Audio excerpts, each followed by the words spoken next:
j'aime la parole. J'aime la parole. Shalom peuple de Dieu, que Dieu vous bénisse. Gloire à Dieu dans notre émission J'aime la parole, nous allons prier. Seigneur, merci pour ce moment, nous recommandons ce moment très saintement. Viens nous assister et viens nous aider. Au nom de Jésus, j'ai ainsi déclaré et prié. Au nom de Jésus, Amen. Alors, bien-aimés, je continue sur la vérité. Alors, aujourd'hui, je vais parler la vérité dans nos églises.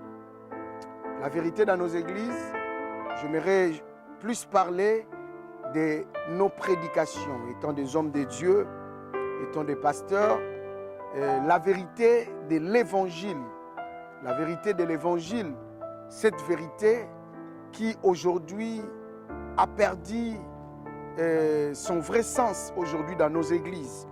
Je vais lire Actes des Apôtres, chapitre 3, et je lis à partir du verset 17.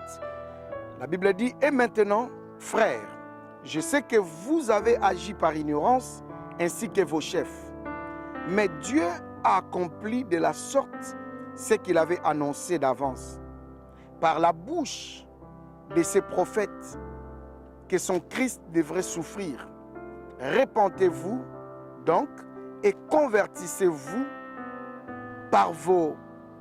pour que vos péchés soient effacés. » Alors, bien-aimés, ici nous sommes en train de voir l'apôtre Pierre qui s'élève et qui est en train de parler devant un public, devant le peuple, devant les gens.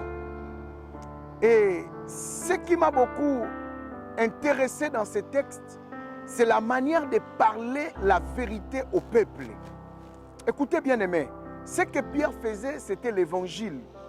Il parlait de Christ et il disait aux gens de se repentir et de donner leur vie à Jésus afin qu'ils soient sauvés de leurs péchés. Et vous savez bien aimés dans le Seigneur, il dit que pour que vos péchés soient pardonnés, vous devez vous repentir. Alors, bien aimés dans le Seigneur, parlons un peu de la vérité de l'évangile. Aujourd'hui, bien aimés, si les apôtres s'est réveillés, aujourd'hui, peut-être ils diront que l'Église est en train d'enseigner, de prêcher un autre évangile qui n'est pas l'évangile de Jésus-Christ. Parce qu'aujourd'hui, pour ce qui concerne la vérité, disons-nous la vérité, c'est comme si les hommes de Dieu n'arrivent plus à prêcher la vérité de l'évangile dans sa totalité. La Bible dit dans Exode, Dieu donne à Moïse les ordres de la Pâque. Dieu lui dit qu'il devrait immoler l'agneau entier. C'est l'histoire de l'évangile. Il faut que l'évangile soit prêché dans sa totalité, pas une partie. Et vous savez pourquoi aujourd'hui, les pasteurs, les serviteurs de Dieu n'arrivent plus à dire la vérité au peuple. Malgré qu'ils voient les erreurs, malgré qu'ils voient les défauts, les hommes de Dieu, les serviteurs de Dieu n'arrivent pas à dire la vérité aux gens. Ici, Pierre a dit, repentez-vous pour que vous soyez sauvés de vos péchés et que vos péchés soient effacés. Il dit la vérité, repentez-vous. C'est-à-dire, la vérité a pris place. Il leur dit la vérité. Écoutez mes chers frères et sœurs, beaucoup de gens dans nos églises ne se comportent pas bien, ont de mauvaises vies. Beaucoup de gens dans nos églises ont besoin encore de se repentir. Et beaucoup de gens dans nos églises ont besoin d'écouter le vrai évangile, la vérité de l'évangile. Mais sauf que les serviteurs de Dieu ont peur de leur dire la vérité. Parce qu'on se dit, voilà, si on leur dit la vérité, ils vont fuir, ils vont quitter l'église, il faut leur laisser. Et surtout ici en Europe, il y a beaucoup de pasteurs qui n'arrivent plus à dire la vérité parce que les chrétiens payent la salle, ils donnent la dîme. Et si on leur parle la vérité, ils n'auront plus le temps de donner la dîme, ils ne vont plus payer la salle, l'église va fermer ses portes, voilà. Et nous oublions que la vérité, bien aimé, ça sauve. Vous savez, bien aimé, si ici dans cette église, on dit à un homme, on dit à une femme la vérité, que écoute, la vie que tu amènes n'est pas bien, tu dois te repentir. La personne quitte cette église, il va encore dans une autre église, on lui dit la même chose, la vérité, que tu dois changer de vie. Ta manière de se comporter n'est pas une bonne manière. La personne quitte encore l'église, il va encore dans une autre église. On vient encore dire, regarde, écoute, ce que tu dis, ce que tu fais n'est pas bien. Cette vérité, tôt ou tard, va pousser la personne à la repentance. Mais malheureusement, cette vérité, de prêcher, de dire la vérité, souvent l'évangile est détourné juste parce qu'on veut prêcher pour faire la joie du peuple, au lieu de faire la joie de Dieu et la vérité, pour dire comme Pierre, repentez-vous. Bien-aimés dans le Seigneur, les apôtres, c'est ça ce qu'ils disaient. Lorsque Dieu a délivré ceux qui étaient en prison, la Bible dit, le geôlier dit, que ferions-nous? Il dit au geôlier, il leur a demandé la question, que dois-je faire? Il lui dit non, tu dois accepter Jésus, tu dois te repentir, tu dois être baptisé. Le problème aujourd'hui, bien-aimés dans le Seigneur, on n'a pas le courage de dire aux hommes, écoute mon frère, cette vie que tu amènes, cette vie de désordre sexuel, ce n'est pas bien. Ce n'est pas bien cette vie. Tu as une famille, ce n'est pas bien. On n'arrive pas à dire aux autres, écoute, cette vie n'est pas bien. La vérité, bien-aimée dans le Seigneur, la personne qui ne se conduise pas bien, la personne qui fait des enfants n'importe comment, la personne qui se conduise comme si la vie, il n'y avait pas le paradis, il n'y avait pas Dieu, mais continue à venir à l'église et il est tranquille lorsqu'on enseigne, lorsqu'on prêche, la personne est tranquille, il est à l'aise parce qu'on n'arrive plus à leur dire la vérité. Dans Actes des Apôtres, la Bible dit lorsque le Saint-Esprit est venu, la Bible dit pendant qu'il prêchait, oh bien-aimé, la Bible dit, ils eurent les cœurs vivement touchés. Est-ce qu'aujourd'hui, lorsque nous prêchons, est-ce que le cœur des gens sont touchés? Vous savez pourquoi les cœurs des gens, beaucoup de personnes, leurs cœurs ne sont plus touchés? Parce que l'évangile, bien-aimé dans le Seigneur, est à côté de leurs besoins.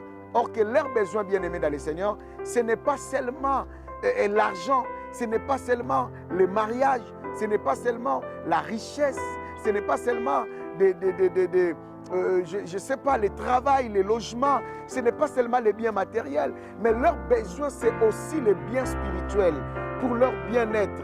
Ce n'est pas seulement question de leur délivrance, mais c'est aussi question de leur salut, bien-aimés dans le Seigneur.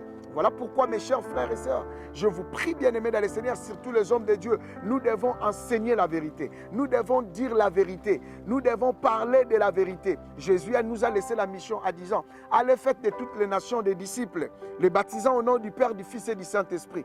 Est-ce que nous le faisons? Est-ce que nous prêchons? Est-ce que nous enseignons? Est-ce que nous faisons des gens les disciples ou nous faisons des gens des fanatiques?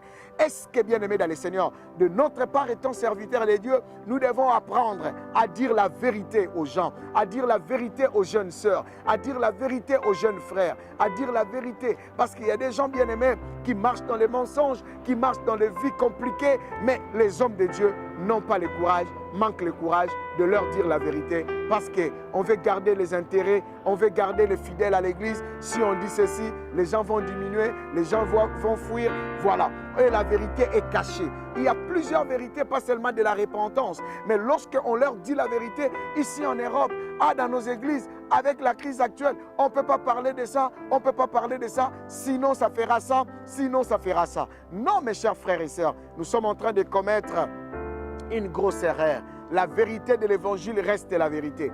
Et nous devons le dire, quel que soit le prix qui va nous coûter. Les apôtres ont payé le prix, c'était parce qu'ils disaient la vérité. Beaucoup sont morts, beaucoup bien-aimés ont été décapités, beaucoup ont été sciés, beaucoup ont été pendus, beaucoup bien-aimés ont été lapidés à cause de la vérité, et ils disaient toujours la vérité. Vaut mieux que la personne ne donne plus l'argent à l'église, vaut mieux que la personne quitte l'église, mais tôt ou tard, là où il ira, bien-aimé dans le Seigneur, il va se souvenir, il va penser à la vérité. Parce que la vérité, bien-aimé dans le Seigneur, après cette vérité, va venir dans sa vie et cette vérité va commencer à se répéter dans ses oreilles, dans son sommeil, dans ses songes. Parce que c'est la vérité et ça reste la vérité. Pasteur, homme de Dieu, évangéliste, prophète, Arrêtons cet évangile de mettre de l'huile sur les gens. Arrêtons cet évangile de caresser les fidèles parce qu'on a peur qu'ils ne vont plus donner la dîme, ils ne vont plus payer la salle. C'est lui qui donne la dîme, il ne donne pas la dîme parce qu'il veut aider les pasteurs, parce qu'il veut aider l'église, mais il donne la dîme parce que c'est une loi spirituelle, parce qu'il a besoin de la bénédiction. C'est ça en fait. On ne peut pas avoir peur, bien-aimé dans les Seigneurs. Et vous savez, bien-aimé dans les Seigneurs, vous aussi, les fidèles, il faut accepter et aimer la vérité. Parce que c'est ça le chemin du salut. Lorsqu'on te dit de ne pas faire ça, c'est pour ton bien. Lorsque Jésus viendra, tu vas passer ton éternité où? Si tu vas en enfer. Donc la vérité que le pasteur est en train de dire, la vérité que l'homme de Dieu est en train de dire, c'est pour notre bien. Voilà pourquoi aujourd'hui, bien-aimé dans les Seigneurs, nos églises, il y a beaucoup de gens qui ne sont pas bénis. Il y a beaucoup de départs parce que les fidèles ne supportent plus la vérité. La Bible dit, dans les derniers temps, les gens ne supporteront plus la vérité. Ils auront la démangeaison d'écouter ce que leur cœur veut ou leur désir veut. Bien-aimé frère, toi qui n'es pas, tu es enfant de Dieu, tu pries dans une église, accepte. Voilà pourquoi il y a des fidèles, lorsqu'on prêche la vérité, ah, le pasteur connaît ma vie, c'est pourquoi il a dit ça. Non, ce n'est pas que le pasteur connaît ta vie. Si cela est ainsi, beaucoup des hommes de Dieu ne vont plus prêcher. Ton pasteur ne prêche pas parce qu'il connaît ta vie, c'est pourquoi il ne doit plus dire ça. Non. Bien-aimé, peut-être que ton pasteur ne pense même pas à toi. Peut-être qu'il ne dit pas ça pour toi, mais il dit ça pour sauver certaines personnes qui ont le même cas que toi. Aimons la vérité, bien-aimé dans le Seigneur. Nous sommes des chrétiens, car cette vérité va nous aider. Cette vérité va nous sauver. Pasteur, évangéliste, docteur, apôtre, prophète, prêchons la vérité de l'évangile. Enfants de Dieu, acceptons la vérité de l'évangile pour que nos âmes soient sauvées et que nous soyons nous tous sauvés de nos péchés, afin que les jours du paradis, nous soyons là ensemble. Que Dieu vous bénisse, bien-aimés dans le Seigneur. Je vais prier pour toi. Seigneur, merci, bénis mon frère et ma sœur. Seigneur, qui a écouté cette parole, aide-nous, Seigneur, à prêcher la vérité et aide, Seigneur éternel, tes fidèles à accepter aussi la vérité pour ta gloire. Au nom de Jésus, j'ai ainsi déclaré et nous disons merci Seigneur Jésus-Christ. Amen. Que Dieu vous bénisse, bien-aimés dans le Seigneur. À la prochaine émission. Au revoir.